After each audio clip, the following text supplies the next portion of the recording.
Rama Rama Hare Hare.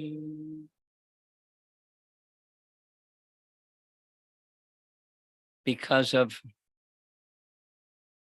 the coming Gaur Purnima, the full moon night in this month of Falgun, in which Chaitanya Mahaprabhu appeared,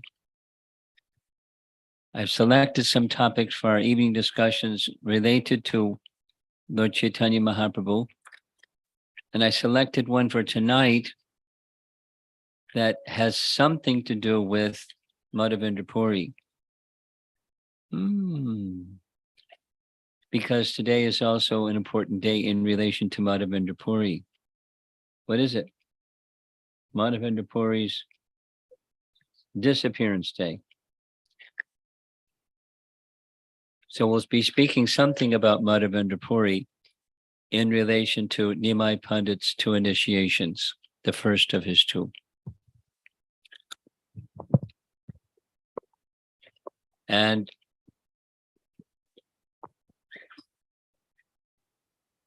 so it's okay. It's okay. It's okay. It's okay. I have to do this because of the microphone stand isn't working. Just put it up here. Then it's going to tilt even more. Okay. It's life. So much technology and the microphone stand doesn't work. How's that?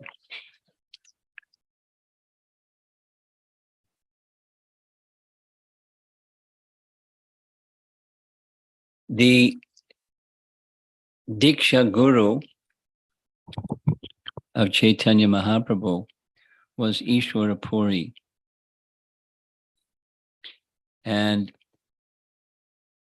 Ishwara Puri was from a place not far from Navadvip called Kumarahata.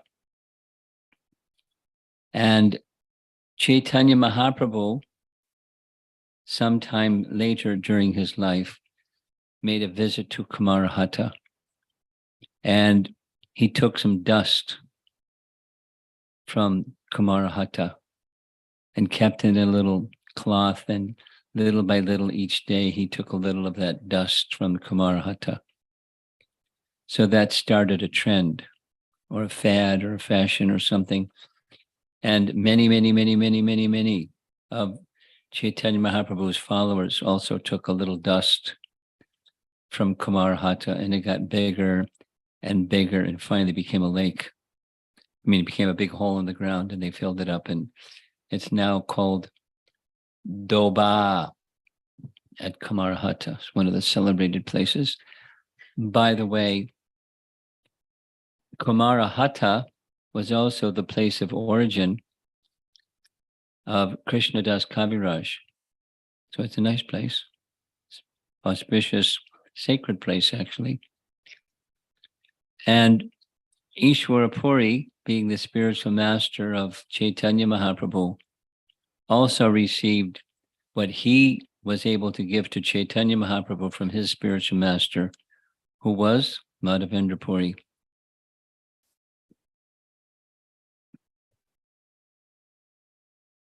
Many things to say about Madhavendra Puri, but specific in relation to Ishwara Puri was his standard or status as a Paramahansa sannyasi.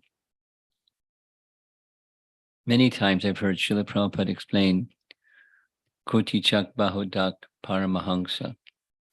So when a Brahmana was prepared in his life to become a sannyasi, he would leave home from a grahastha life and live in a little cottage outside the village.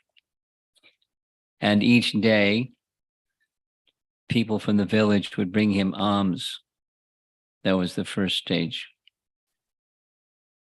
And then the second stage was he would go into the village and perform madhukari. And the third stage was he would not just go in to do madhukari, but he would travel Parabrajakacharya, Kotichak Bahudak, Paribrajakacharya, and he would travel, and wherever he would travel, he would accept alms by the Madhukari method. And then the Paramahansa, the final stage, is he wouldn't do accept alms. He would approach people during some portion of the day and ask for anything. Rather, if people came to him offering alms, then he would accept. And otherwise, he would fast. So the culture was such at that time that a sannyasi who was qualified, sometimes Madhavendra Puri would fast for a few days, but without difficulty. So one particular time, as he was visiting holy places, because that's one of the activities of a sannyasi, he was visiting in Vrindavan. Now, how many here have been to Vrindavan? Oh, many hands up. So anyone who's been to Vrindavan, for sure and certain, you've been to Govardhan Hill. And if you've been to Govardhan Hill, you'll know where Govindakund is. And that's the tree that you see behind Madhavendra Puri was a tree in the area of today's Govindakund. And it was towards the evening hour, and Madhavendra Puri sat beneath this tree in the vicinity of Govindakund and just chanting the holy name, absorbed in meditation on the holy name of Krishna. And as he was sitting there, absorbed in the holy name of Krishna, a young local cowherd boy who turned out to be Krishna came and approached him and said, "My dear sir, my dear sir, the ladies in the village sent me to bring you this pot of milk because in our village, there's a policy, no one goes hungry." And he said, "How did you know I was fasting?" He said, "Because you were sitting here silently and here's the pot of milk.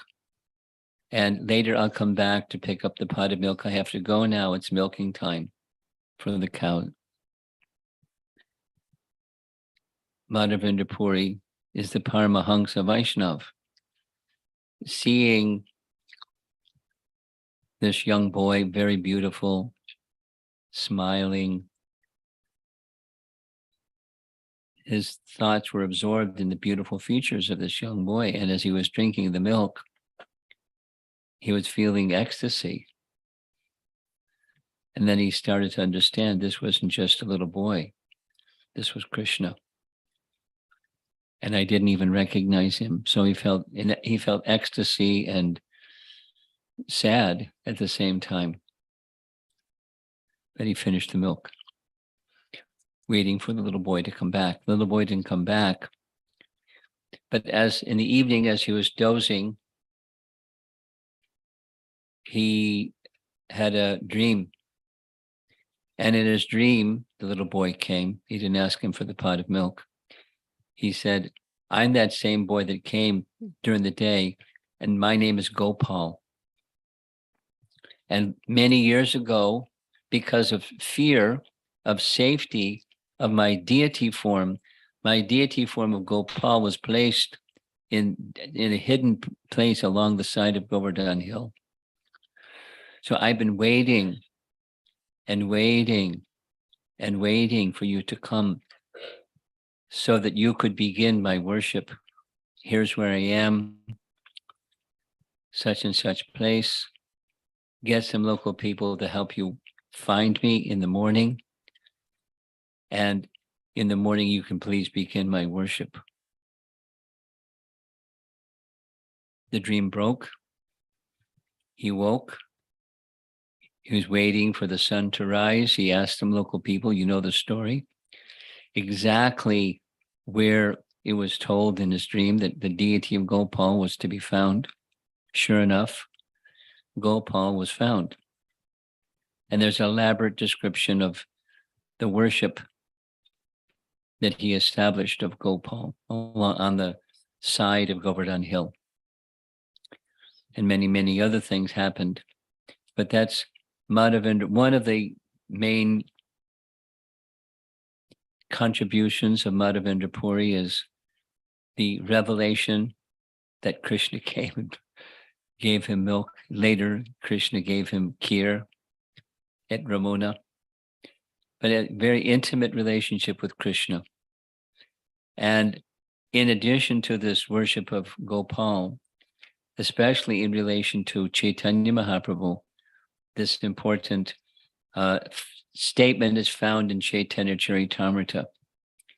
Sri Madhavendra Puri is a desire tree of devotional service, and it is in him that the seed of devotional service first fructified.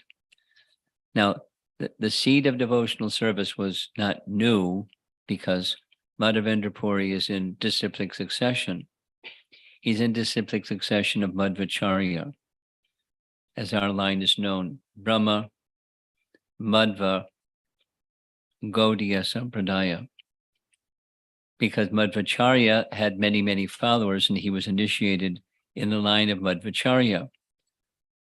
But any of you who have been to Udupi, you'll know Udupi is just standing and being worshipped without Radha. Correct? Udupi Krishna. And in the line, that's how worship was done. Just worshiping Krishna. And in the mood of Madhavendra Puri, he was worshiping Krishna in the mood of Radha in love and separation, much like, or the seed of Chaitanya Mahaprabhu's love for Krishna in the mood of Radharani, the seed of that was from Madhavendra Puri. I mean, Krishna is independent, Chaitanya Mahaprabhu is independent, he doesn't need anything.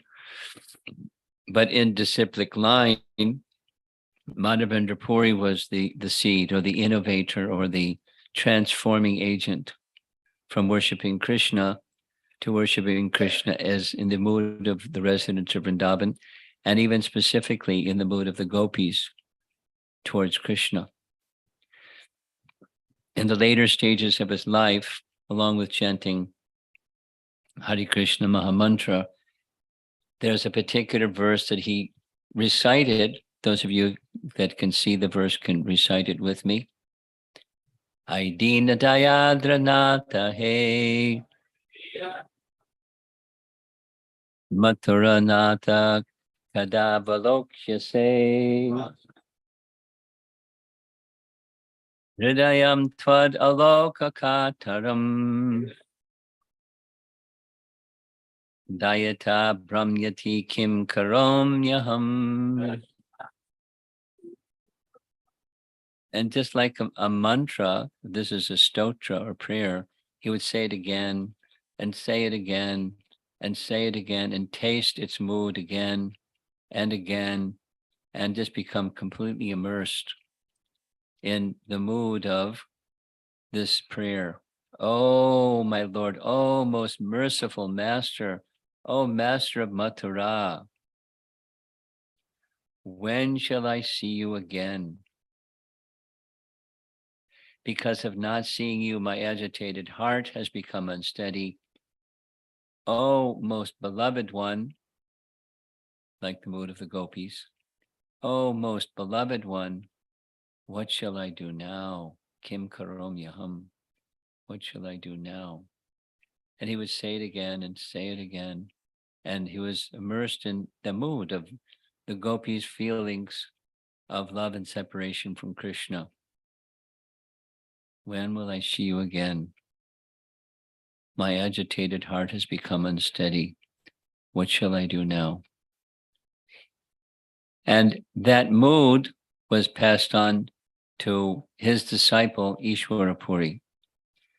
Chaitanya Charitamrita writes, the seed of devotional service next fructified in the form of Sri Ishwara Puri, and then the gardener himself, Chaitanya Mahaprabhu, became the main trunk of the tree of devotional service.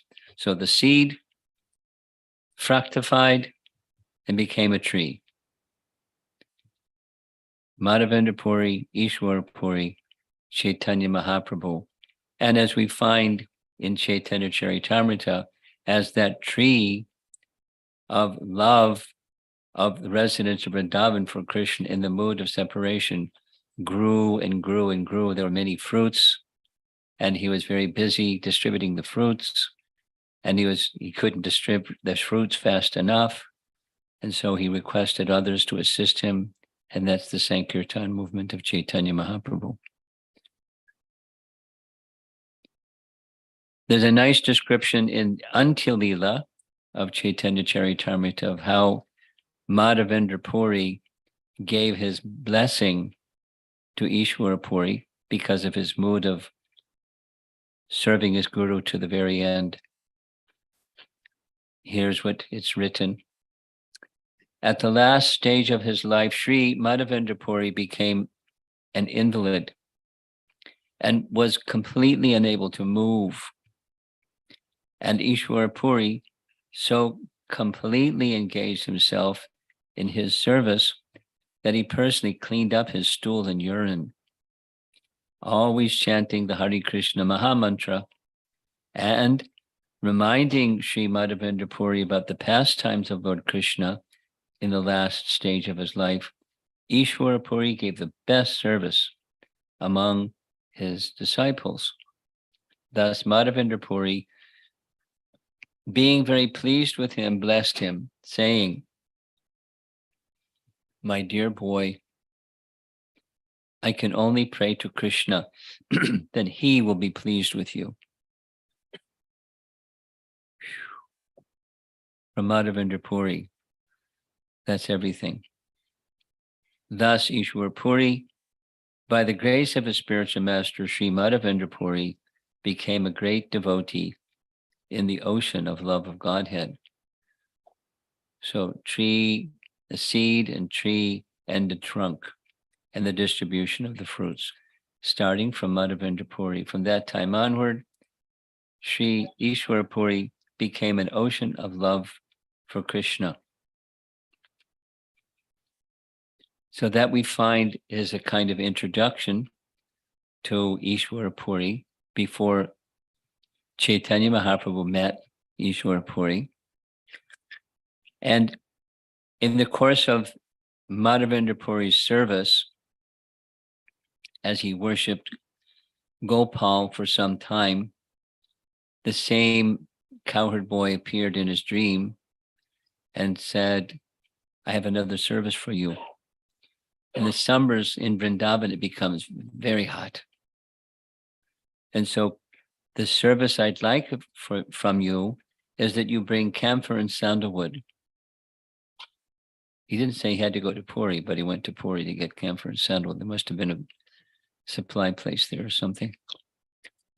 So in the course of his going to Puri, those of you that know the geography of India a little bit, to go from Vrindavan to Puri doesn't mean going direct east, but he went direct east. And he stopped in Shantipur. And when he stopped in Shantipur, Madhavendra Puri and Advaita Acharya, who lived in Shantipur, became very ecstatically involved with one another. He, Madhavendra Puri, gave mantra diksha also to Advaita Acharya, and then continued on his travels, etc. So that means Ishwara Puri and Advaita Acharya were godbrothers. And Madhavendra Puri was their spiritual master. There were others. So when Ishwara Puri, in the course of his doing what his spiritual master did, he went from holy place to holy place. And one of the holy places he went was going to Navadvip, and he happened to meet Advaita Acharya in Shantipur, and they in Advaitacharya's place in Shantipur, there's a nice painting of he and Ishwara Puri together. And after some time being in ecstasy with Advaitacharya, he went to Navadvip. When he went to Navadvip, one of the persons who became first attracted to him was Gadadhar Pandit. Gadadhar Pandit, by age, was nearly the same age as Nimai Pandit. And his disposition in that stage of their life was very different. He was very renounced, very devoted. And Nimai Pandit, as you know, during his childhood, he was highly scholarly, filled with debates, and not exhibiting symptoms of a great Vaishnav. He was a great scholar and grammarian.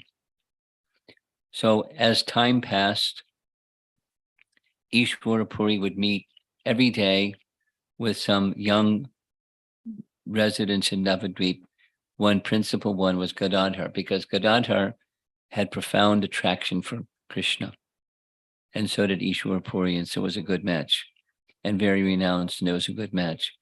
And one time, when Gadadhar Pandit was passing by the Ganges with Ishwara Puri, Ishwara Puri saw a nice gathering of young students underneath a tree by the side of the Ganges. And he asked, "Who's that? He has so many students." He said, "Oh, that's Nimai Pandit." "Oh, I've heard his name. Could you introduce me?" So here's the introduction. And this is the beginning. It's the exchanges between Chaitanya to Nimai Pandit and Ishwara Puri indicate important stages in the life of awakening bhakti as part of the Leela. So as you see, he's a young Brahmin boy. He knows culture. So he comes immediately to offer his respect and touch the feet, bow down and touch the feet of Ishwara Puri. And he's introduced by his friend, Gadadhar. And immediately he wants to do the next thing. This is loving exchanges. Bhunkte bojayate chaiva.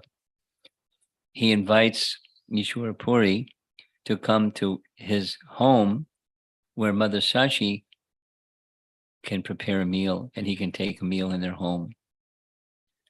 And it's part of Vedic culture, but this is an exchange between Chaitanya Mahaprabhu, then Nimai Pandit, and Ishwara Puri. And according to Chaitanya Bhagavat, Ishwara Puri remained in Navadvip for a few months. Doesn't say how many, it just says a few months. And where did he stay? He stayed at the home of Gopinath Acharya. Now, in the course of these discussions on Gaura Leela, we're going to find out much more about Gopinath Acharya. But just for now, Gopinath Acharya was a Brahmana, and Ishwara Puri stayed at his home, and his home was in Vidyanagara. Vidyanagara was the home of Sarvabhauma Bhattacharya before he moved to Puri. We'll hear one evening is all about Sarvabhauma Bhattacharya. So he stayed and Gopinath Acharya was his brother-in-law, means Gopinath Acharya was married to Sarvabhauma Bhattacharya's sister, brother-in-law. So he is elder, but he invited Ishwara Puri to stay at his home, and he stayed for several months. So during these several months, Chaitanya Mahaprabhu, then Nimai Pandit, would come and hear from him regularly on the book that he was writing. The book that he was writing was the characteristics and qualities of Krishna, Krishna Lilamrita. So Ishwara Puri said, I've heard that you're a great grammarian. You're very gifted in grammar in particular. I have a service I'd like to ask. So this is another step in the stages of awakening bhakti. I have some service I would like to ask of you. Could you kindly, hearing this book that I'm writing, if you find some grammar mistakes, then you please bring that to my attention. So because I want it to be perfect. And I've heard you're very, very skilled. So when you're offered a service like that, what are you going to do? Here's what Nimai Pandit said. Chaitanya Bhagavat. Anyone who finds any fault with a devotee's description of Krishna is a sinner. If a devotee writes a poem, no matter how poorly he does it, it will certainly contain his love for Krishna. A fool says Vishnaya, while a scholar knows the correct form is Vishnave. But Krishna accepts the sentiment in either case. If anyone sees a fault in this, the fault is his, for Krishna is pleased with anything the pure devotee says. You too describe the Lord with words of love. So what arrogant person would dare criticize anything that you have written?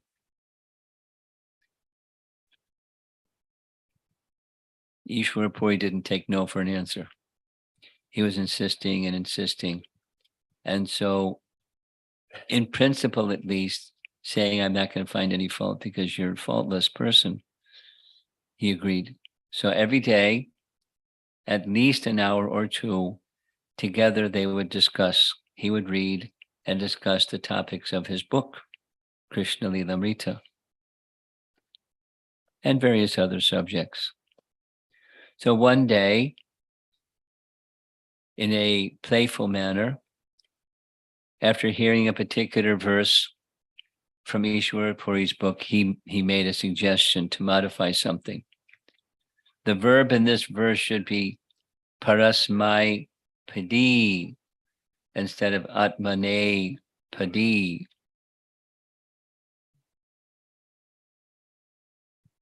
And Ishwara Puri said, let me consider. Next day, he gave his reply. Some days later, Ishwara Puri said, the verb that you have not accepted as atmane padi, I've accepted as atmane padi.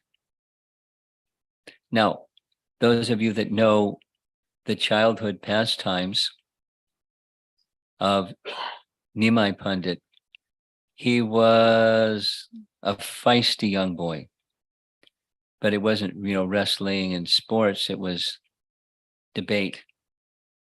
You know this, right? So, for example, it said he would confront somebody, anybody, especially his friends, and he would say, I'm going to make a statement and I'd like you to refute it. And he would make the statement and his friends would say, I can't refute your statement, it's correct. And then Nimai would refute his statement and establish the correct statement. And it would challenge, no, correct, find the mistake in this other statement. There's no mistake in this other statement. He'd refute the second statement and revert back and prove the first statement. And on and on and on and endlessly. And young boys were tired of it. Part of the Leela purpose was to show the inconclusiveness of logic. And when we come to Sarvabhauma Bhattacharya, we're going to hear a lot about Nyaya, or his expertise in logic. But Mahaprabhu was most superlatively expert, showing in purpose that Nyaya is insufficient, because there always can be refutation of something that's presented logically, and refutation of that can be presented logically, and it's ad infinitum. It's inconclusive. It's not the way to reach absolute truth. It's inconclusive.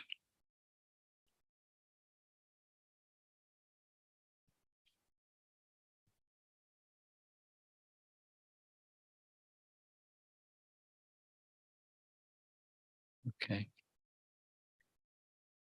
So it was a big deal. Nimai Pandit was defeated, and he was never defeated. He was never defeated, and he was defeated. Means submission. These are steps in the path of awakening bhakti. We don't hear much about Ishwar Puri for quite some time in the whole of the unfolding of Nimai Pandit's pastimes, but we hear about him much later when his father had died, and it was one of the procedures for young Brahmin boys to perform shraddha for their father at a particular time and place. So he was making a pilgrimage with some of his students to Gaya, which is one of the main places for performing those rituals. Then another step in the process of awakening bhakti is mentioned. Something like, in Krishna's pastimes, Krishna had a headache and nothing worked. And he said, the only thing that'll work is dust from the feet of my devotee. And no one said they would give the feet, dust from their feet, except the gopis. So similar, Mahaprabhu had a fever. And this doctor, that doctor, nothing worked. So then he pronounced the cure. And the cure was drinking the water that had washed the feet of his students, because they're brahmanas. And water from the feet of a brahmana would cure his fever. So they were very reluctant, but they couldn't bear to see him in this feverish condition, so they agreed, and his fever broke at once. Another part of that step. Then at the top of the hill at Gaya, there's a celebrated place where there's the foot marks of Lord Vishnu. Now, this is an artist depiction, and I should have probably gotten an actual photograph of the lotus feet of Vishnu. But when he saw the lotus feet of Vishnu, there were brahmanas there performing rituals, and he was swooning in ecstasy, seeing the lotus feet of Vishnu. Now, remember, up to this point, he's not been particularly strong in Vaishnavism. He's been strong in scholarship, but he's becoming transformed. So on that particular day, after seeing the lotus feet of Vishnu,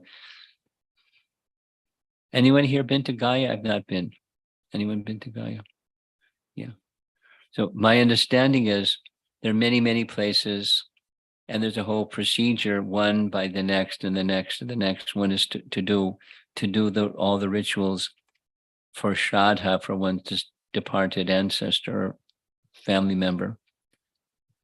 So he normally takes several days. He did it all in one day, and he was fasting that whole day. And at the end of all the rituals, he came back to the place where he was staying, and he began to cook. And much to his surprise, he was visited by Ishwara Puri. And so immediately, another step is he offered all that he had prepared in his cooking, rice and vegetables and everything, would be for Ishwara Puri. And Ishwara Puri said, well, you've been fasting all day. You've been doing all these rituals. He said, that's all right. You take, and I'll cook again. So he cooked again. And Ishwara Puri by now, because they've had several months of association, and now he's meeting him again, Nimai Pandit requests Ishwara Puri to very kindly initiate him in sacred mantra. So it's at this place, at Gaya, that this happened.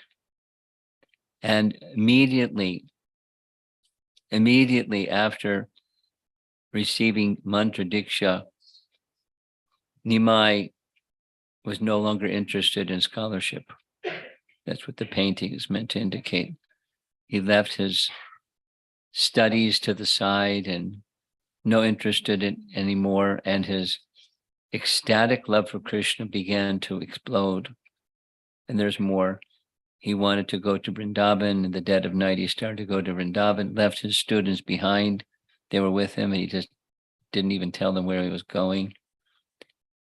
A voice from the sky said, "Not yet. The time will come. Now you should go back and deliver the world by the Krishna bhakti that you have," and so forth. So that's what he did. So that's the first of his initiations. The only other mention in Chaitanya Charitamrita has to do with two of Ishwara Puri's disciples, Kashishwara Pandit and Govinda, who were, before he departed, Ishwara Puri instructed those two very elevated persons to go and serve his disciple, now Sri Chaitanya Mahaprabhu, or Sri Krishna Chaitanya, serve him in Puri. The painting that you see here shows Sarvabhauma Bhattacharya.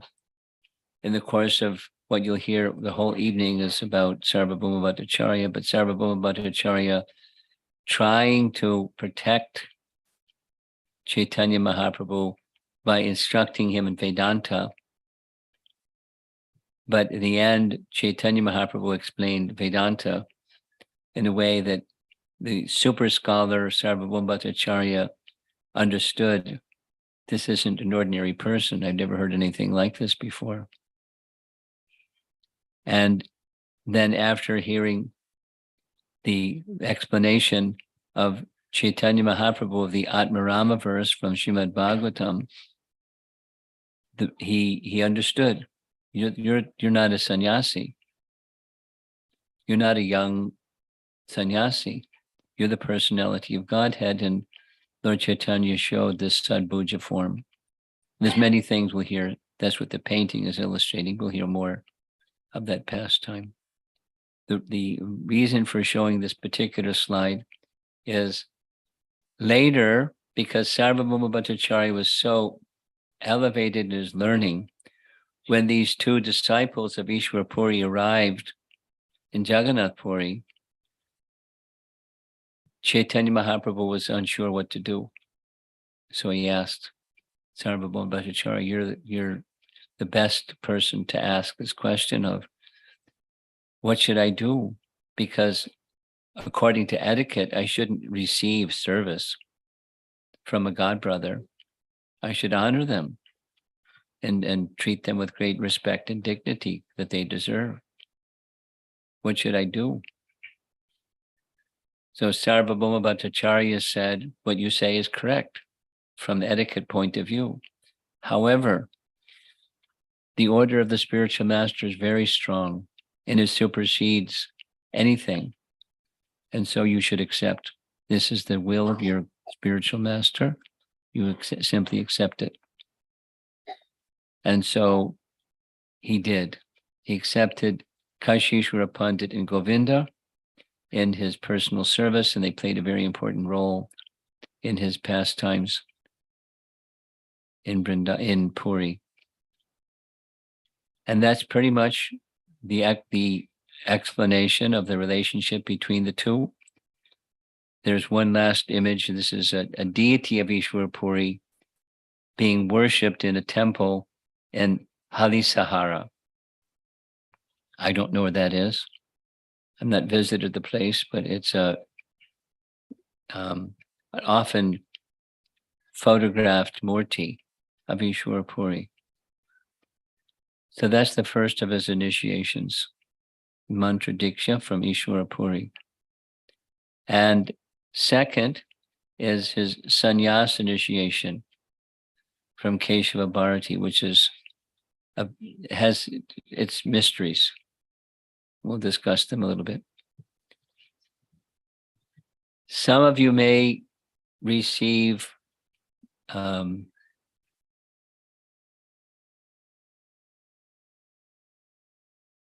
Madhavananda's Bindu magazine. Some of you received that? Anyone here received that? In his latest issue, that he has a whole article on Chaitanya Mahaprabhu accepting sannyas and the mystery of it, with quoting all over the place. And this is a painting taken from the most recent issue of the Bindu magazine. And it's a painting that's it's kind of out of place, because the painting is showing Mother Sachi standing up and Vishnu Priya, who's holding on to the arm of her no longer husband, because he's taken sannyas. There he is holding his danda. So he didn't meet with her later. It's not what a sannyasi does after taking sannyas. But that's what the painting is illustrating. And the topic that's written in the latest Bindu magazine is, why did Chaitanya Mahaprabhu accept sannyas? And why did Chaitanya Mahaprabhu accept sannyas from a father of Shankaracharya? Because a loving mother and beloved, beautiful wife, goddess of fortune, literally, wife. How could he, why, what was the purpose? Now we have some understanding, but we'll go through the pastime. According to Chaitanya Bhagavat, before he took sannyas, he informed 5 people. And one of them was Mother Sachi. Lord Nityananda, Gadadhar Pandit, Mukunda Datta, and Chandrasekhar Acharya.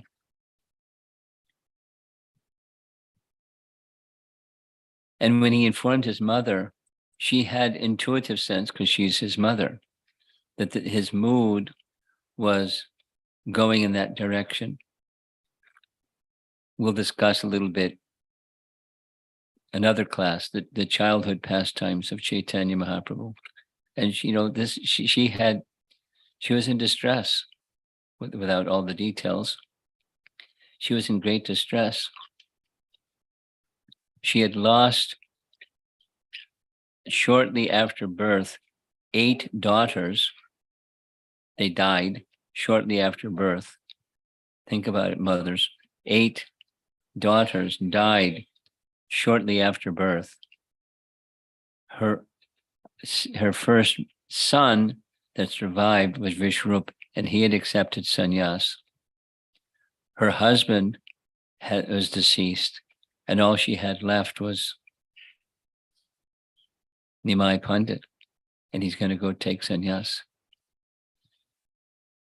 The best of mothers was she was broken, very attached naturally, and who's going to protect her when her son is gone?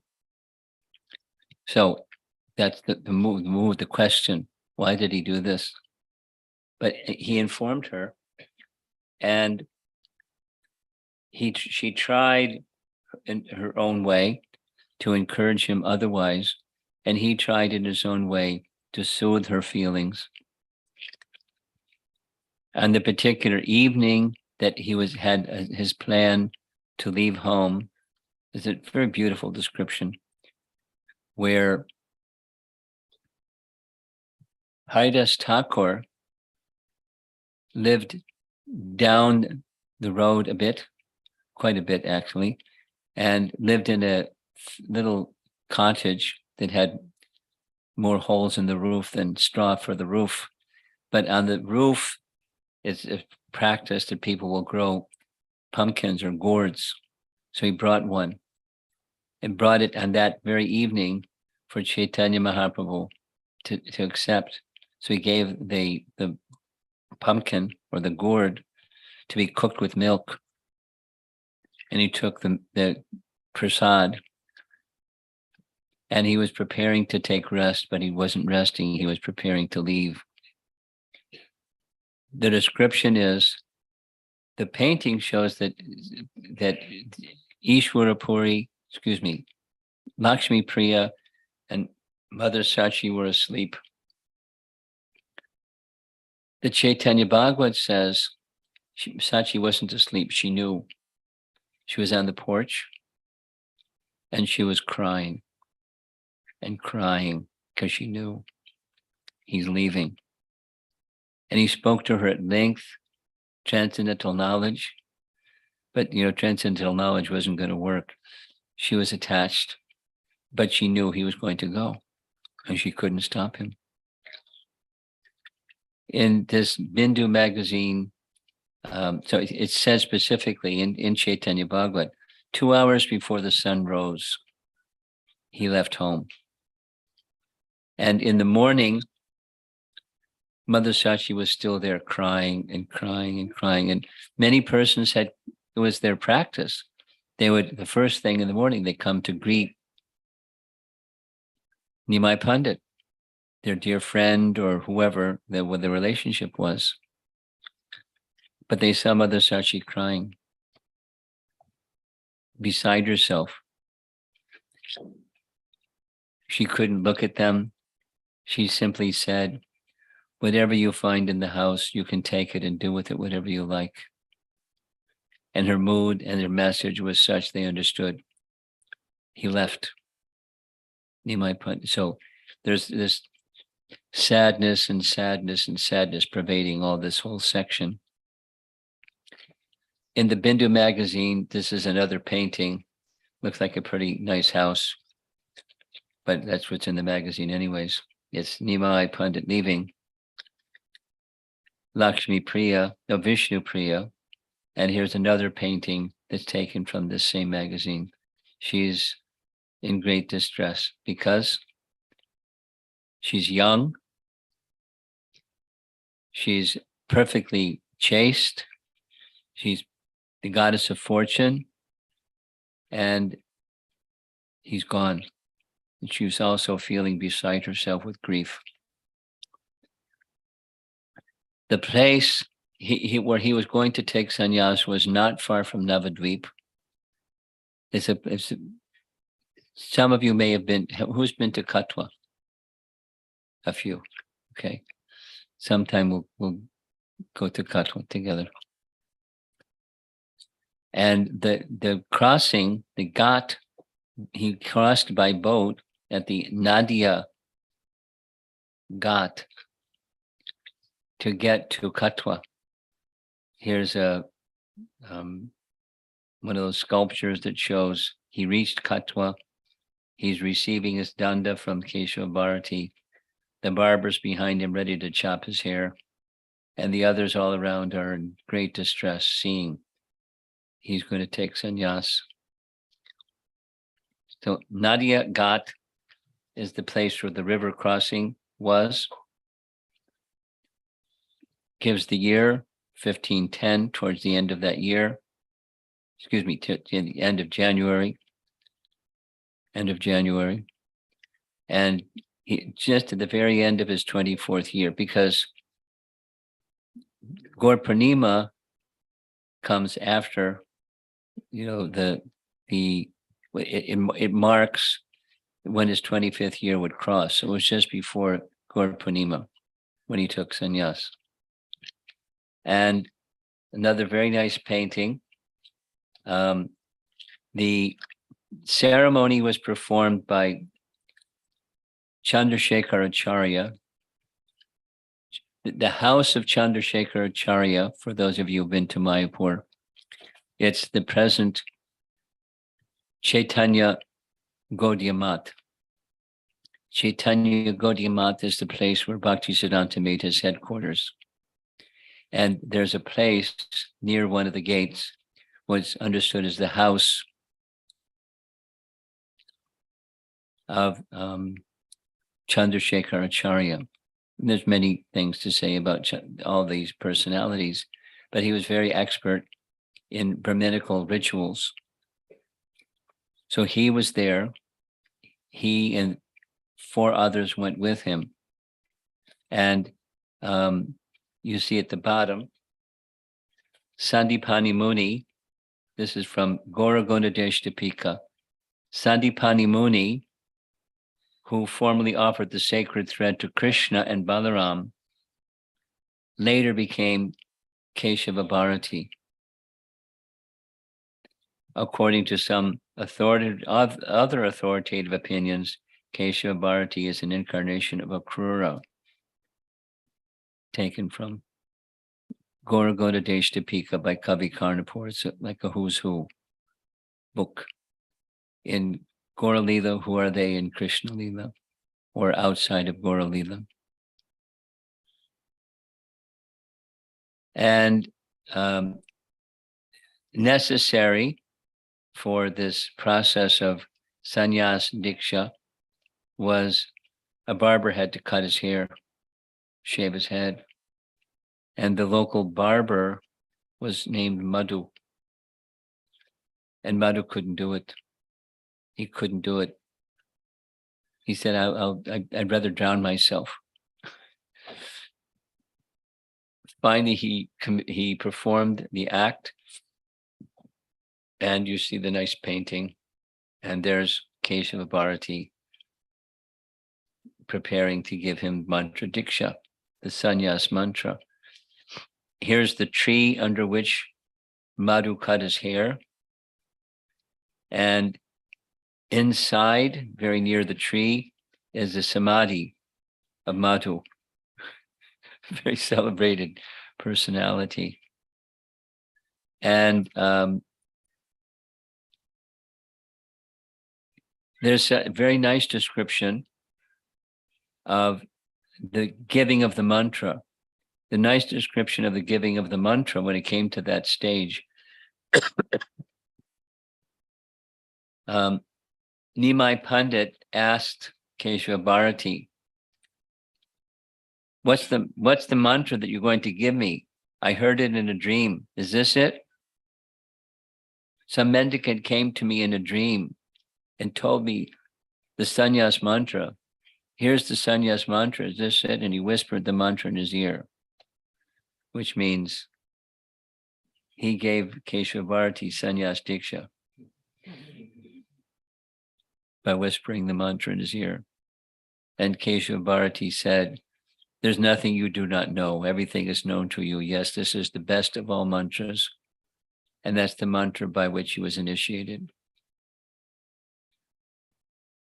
So now comes the more difficult and interesting question. Why did Nimai Pandit seek sannyas from a Shankaracharya sannyasi? Now, in our modern times, this is like, forget it. Or in our modern times, you would take mantra diksha sannyas from your diksha guru. So why did he go not only to, because Ishwar Puri was still present. Why didn't he just go to Ishwar Puri? Ishwar Puri knew the mantras. He's a Vaishnava. But note that Ishwar Puri also had the surname Puri. And his spiritual master had the surname Puri. Because there's 10 names. Bharati is one of them, and Puri is another one, and there's 8 more that are the names that are given in the line of Shankaracharya. So there are different answers, but one of those answers is, during that time in India, Vaishnava sannyas did not have the same respectability that sannyas in the Shankara line had during that particular time.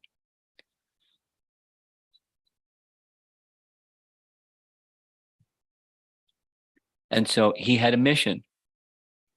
And his mission was, as a sannyasi, to have people who were otherwise not understand him or not necessarily respect him get spiritual benefit by holding him with proper respect and regard. So he selected in that direction Keshava Bharati for his purposes of his preaching mission.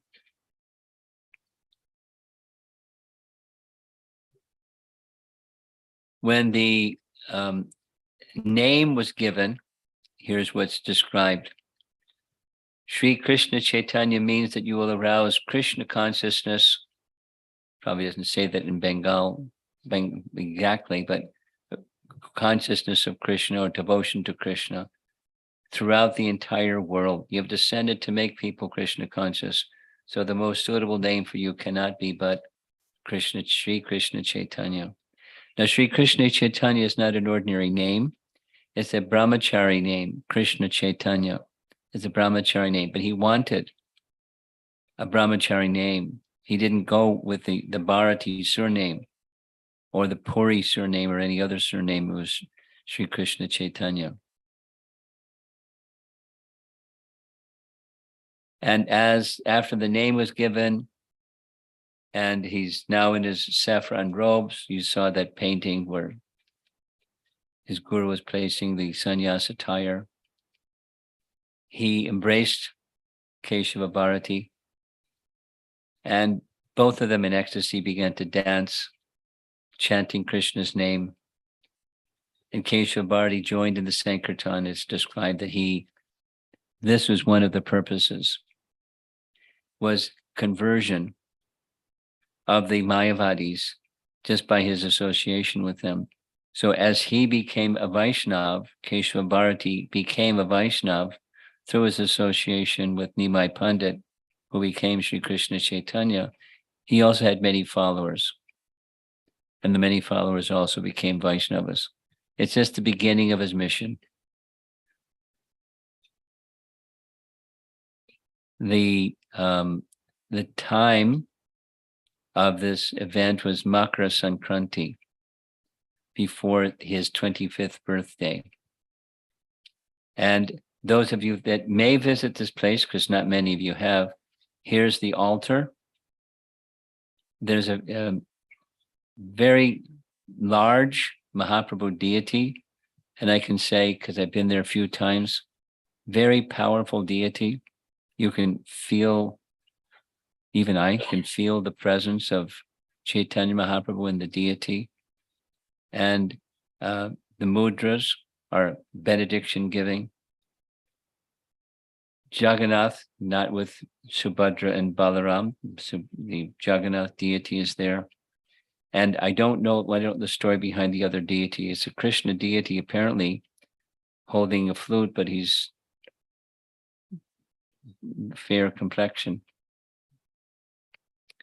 So I was searching to find what's the answer to this. I don't have the answer. Maybe later I'll get the answer.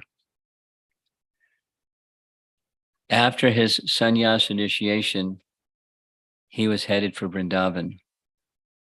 But he was in such a state of ecstatic madness, he didn't know where he was going. So he was going this way, going that way. Nityananda intercepted him. Mahaprabhu, in a mood of ecstasy, said, "Which way is Vrindavan?" He said, "It's that way." He was pointing him to go to Shantipur because it was a trick. He wanted Mother Sachi to be able to serve him again for some days before she might not see him again. And so he went to Shantipur, and there's devotees in great sadness, but at the same time, great respect. And he's giving wonderful teachings. Mother Sachi comes to visit him there. That was also arranged. There, she's embracing her son. He says many things to her about, I was in a fit of madness. I don't know what I've done, but it's done. So what to do? And, she said, "I know you want to go to Vrindavan. Please don't go to Vrindavan. I may never see you again or hear of you again. Please go to Puri. Krishna's also in Puri." And because the devotees from Bengal go to Puri every year for Rath Yatra, when they come back, I'll get some news of your well-being. And maybe you'll come to take bath in the Ganga at some point in time, and then I can see you again. So now this is a little bit, something happened in this painting. Here's Chaitanya Mahaprabhu giving his shoes to Vishnu Priya. Now, exactly how that works after he's taken sannyas, it's hard to say. But somehow she got his shoes or sandals or wooden chappals. And there's Mother Sachi sitting on the stoop of a house. So Vishnu Priya was the daughter of Sanatana Mishra, and she cherished, like anything, these shoes of Mahaprabhu. She was very young when this took place. According to Bhakti Siddhanta Saraswati Thakur, the very second verse of the whole Chaitanya Bhagavat reveals that Vishnu Priya is Bhu Shakti, Lakshmi Priya is Sri Shakti, and Navadvip Dham is Neela. So Shri Bhu and Neela. Shri Bhu and Neela are the primary potencies of the Supreme Lord. So Navadvip is the Neela Shakti or Leela Shakti or Durga personality, according directly in the verse and presented by Bhakti Siddhanta. We're almost done. Here's a photograph of those shoes. They're now covered with silver, and they're on display. And for the rest of her life, she worshipped these shoes and also a murti of Mahaprabhu. No, not confirmation, but it is said that the murti was carved from the neem tree under which Mahaprabhu was born, or Nimai Pandit was born. And somehow it was given by Mahaprabhu to her. So she has his shoes and this deity form. And it's again and again said she worshiped the deity form for the rest of her life, another 80 years. She lived a long life. And at the end of her life, she merged into the body of the deity. That's her disappearance. And if you look closely, you can see a nose ring. It's the jewel is by the deity's lip, but it's hanging or suspended from Chaitanya Mahaprabhu's nose. Now, this photograph was taken about 2 weeks ago. There's some devotees that were in Mayapur and visiting places. And Shyamasundar, the temple president of Houston, sent this to me. Some of you know him because he came and took part in a japa retreat. The same Shyamasundar. So he said, the Pujari said, that 3 or 4 days of the week, they dress Mahaprabhu in a sari. And the other days of the week, they dress Mahaprabhu in a dhoti, indicating that the deity is the place where Vishnu Priya entered. So it's in Navadvip town. And when you go to Mayapur, hopefully you'll get a chance to visit. It's a very nice place.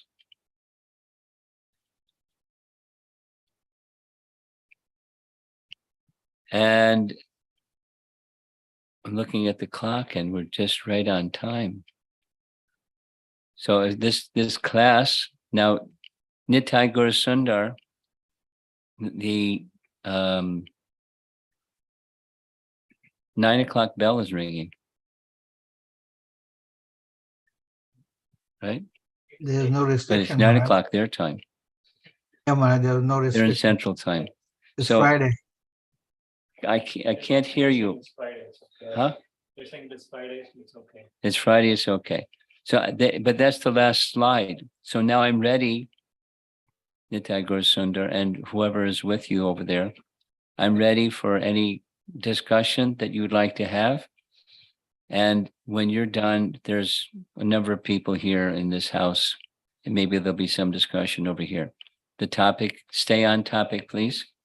The 2 initiations of Nimai Pandit.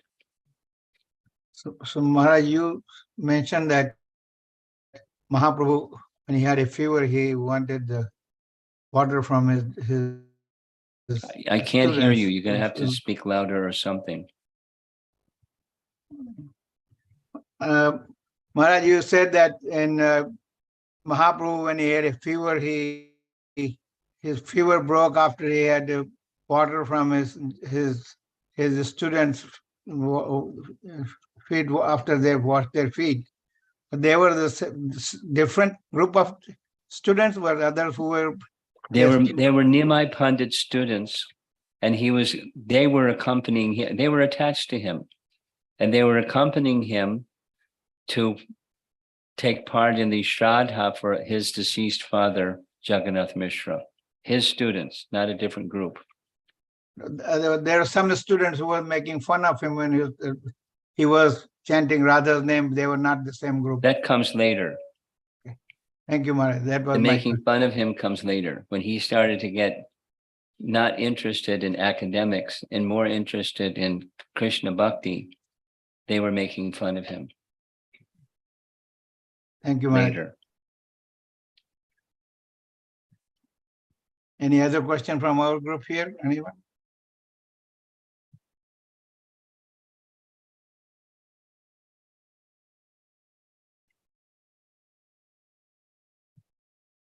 I don't think This class is dedicated to your group. So if your group has nothing, I'm going to open up the floor to our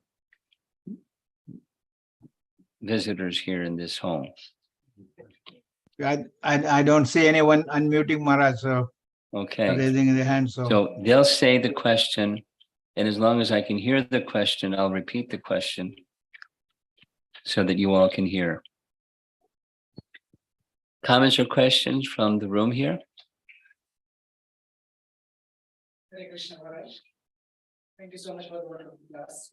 I just wanted to know the significance of Chaitanya Mahaprabhu giving mantra to Keshav Bharati and then receiving it from Keshav Bharati. That is not generally. Okay. The question was, please explain the significance of Nimai Pandit giving the sannyas mantra to his sannyas guru, and the sannyas guru in turn giving the same mantra to him. That's the question. And the answer is, it's a little esoteric, but Mahaprabhu was giving initiation to Keshava Bharati. Now, I don't know the details of all these rituals, but apparently there's more than one sannyas mantra, because the response that Keshava Bharati gave was, oh, this is the best of all sannyas mantras. And then he spoke it back. Yes, it's authorized and it's the best. So he was acknowledging, but he had been given that sannyas mantra in the ear from Nimai Pandit. That's the significance. He received mantra, and mantra is powerful. And he became transformed, of course, by Nimai Pandit's association, but also receiving the mantra from Nimai Pandit. It's like Keshav Bharati Maharaj getting initiated in the line of. Yes, it's correct. That's correct.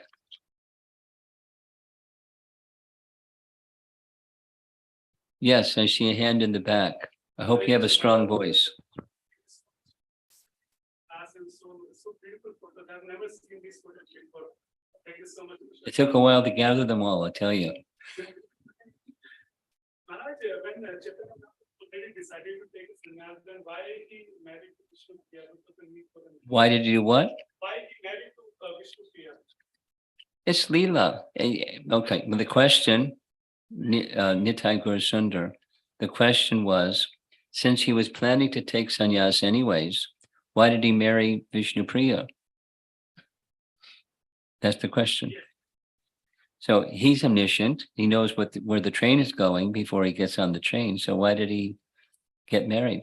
The answer is several. These are pastimes. And it's a pastime where the personality of Godhead has his principal spiritual potencies. And his principal spiritual potencies are Shri and Bhu. In this case, known as Vishnu, Lakshmi Priya and Vishnu Priya. So he has his potencies, and he's engage with his potencies. So although he has a pastime that's coming up, taking sannyas, so it's just part of his pastime. There isn't another example that I'm aware of. And for discussions, there isn't another example, but nothing I'm aware of where the personality of Godhead takes sannyas. There isn't another case. So why does he take sannyas, period? So why does he engage with his Swarup Shakti, his spiritual potency, when his plan is to take sannyas? It's a pastime. Where his mother is feeling intense love and separation, his beloved wife is feeling intense love and separation. The first of the two wives died in separation when he went to East Bengal. He was gone for some time in his missionary work, and she died in separation. So it's a pastime of the Lord engaging with his own Swarup Shaktis, personified, and increasing their feelings of loving affection, like Krishna leaving Vrindavan. Similar.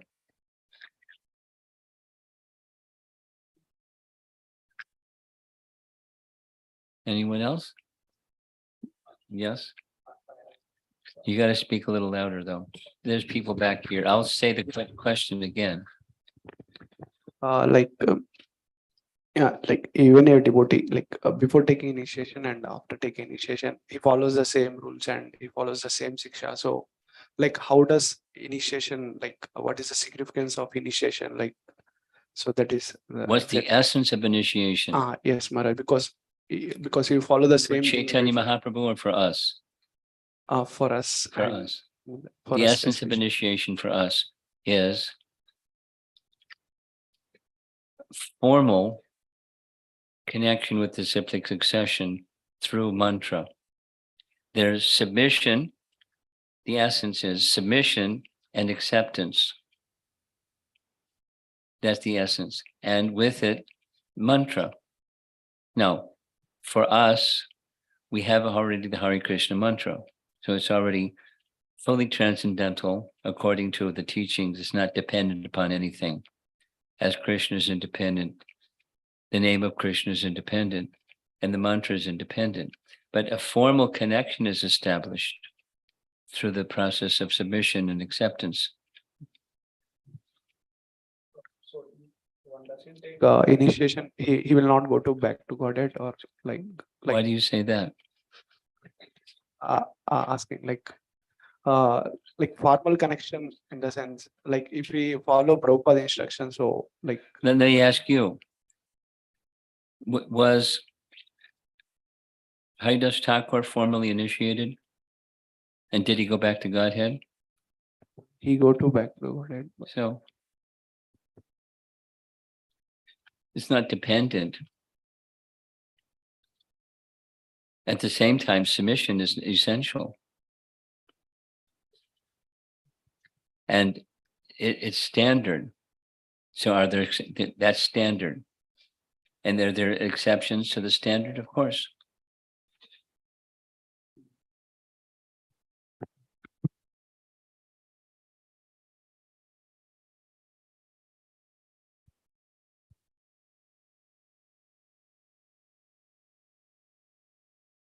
Way in the back. Go ahead. You have a strong voice. You don't need a microphone. Maharaj, in Chaitanya Mahaprabhu, when Tapan Mishra met Chaitanya Mahaprabhu first time in East Bengal, is there any reference anywhere that he met Raghunath Bhatt also at that time? That he met who? Raghunath Bhatt.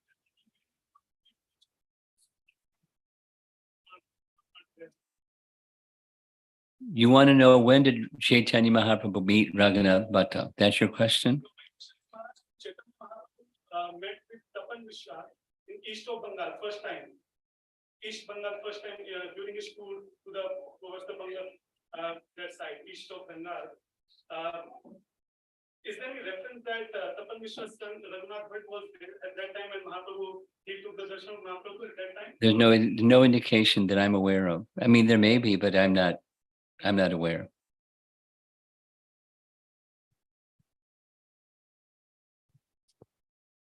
The question, in case those of you in Tennessee didn't hear, there was some travel that Mahaprabhu made where he met Tapan Mishra in East Bengal. Is there any indication that Raghunath Bhatta was there for that first meeting with Tapan Mishra in East Bengal? And the answer I gave is, I'm unaware of any reference like that. So in the way in the back, somebody had something. How strong is your voice? Right, Maharaj. Ah, oh, you're good. Okay. Is there any information in our Vedic Shastras about why was West Bengal chosen when we had Vrindavan, where Krishna had done, or Vrindavan here for, certification. Why was this movement, and the Acharya, it originated from West Bengal? Anybody here Bengali? And want to stand up and do I'm a Bengali. My understanding is not that scholarly. Rather, my understanding is simply devotion. And two things. Navadvip at that time was a seat of high learning. What happened over time is another thing, but at that time it was a seat of high learning, like Harvard and Princeton and Yale. There's like very special seats of learning. So Navadvip was such a place, for Brahmanas. And so for Chaitanya Mahaprabhu to display the pastime of a superlative educator, although grammarian isn't necessarily the highest form of Sanskrit study, that's what he was doing. And it was a place where high learning was part of what Navadvip was, a major part of what Navadvip was. And a second is just intuitive. And the intuitive is Bengalis have a natural soft heart.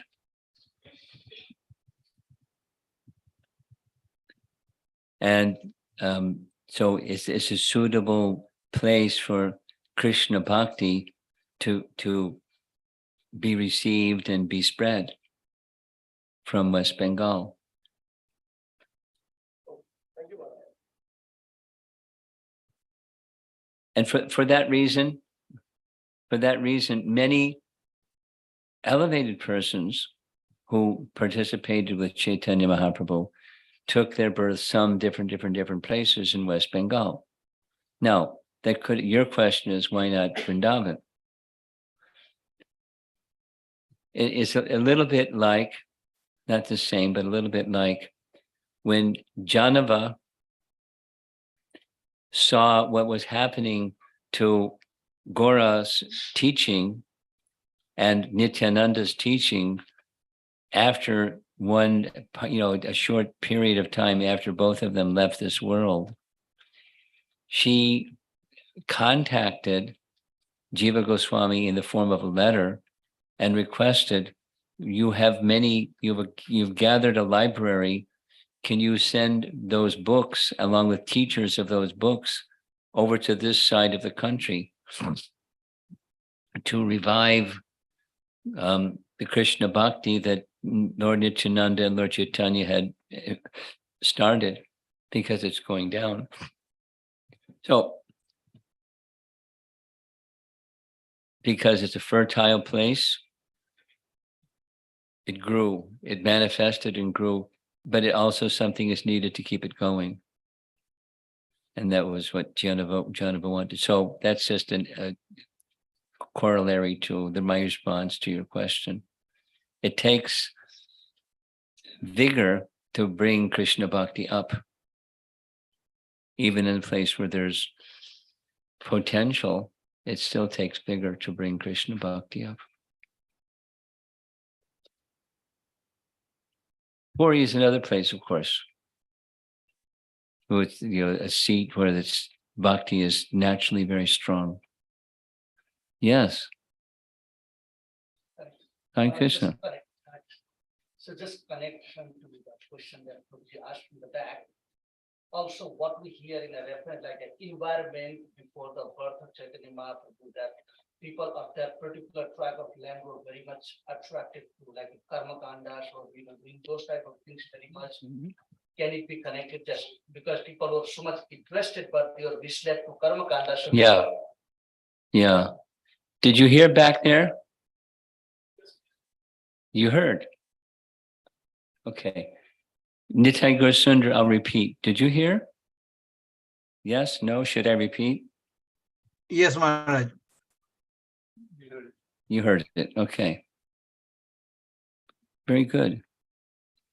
Yeah, that's nice. Although a seat of high learning is a fact, it's because it comes again and again and again, especially in Chaitanya Bhagavad. Those persons who were qualified had been misled. Gradually, Kali Yuga deteriorated, and there was much, much, much more interest in Karmakanda rituals and much, much less interest in Krishna Bhakti. So he's a reformer. So he's reforming the Brahmanas, would-be Brahmanas, back to the right track and having devotional inclination, but needing someone to lead them. So there was, ready to lead them. Okay. So online question, and we'll do one question. We're going to call it an evening. So this is from Mahimataji. Hare Krishna Maharaj, General Pranams. My question is, did Sri Madhavendra Puri and Ishwara Puri have the same understanding of the mercy of Radha and Krishna combined since they were before Lord Chaitanya? Yes, that's the whole idea. The seed, and then the tree, and then the main trunk. So yes, the seed, and then the tree, and then the main trunk, producing fruits and flowers. The same understanding, yes. At least that, it's not explicitly said like that, but it's implicitly stated right in Chaitanya Charitamrita. So the same understanding. Srila Prabhupada ki. Thank you, Maharaj. Nanditai Gaurasundar, I can't distribute Mahaprasadam to you. I'll distribute to the devotees here until I run out. That's our last, Maharaj. Another time, okay? A rain check. Thank you, Maharaj.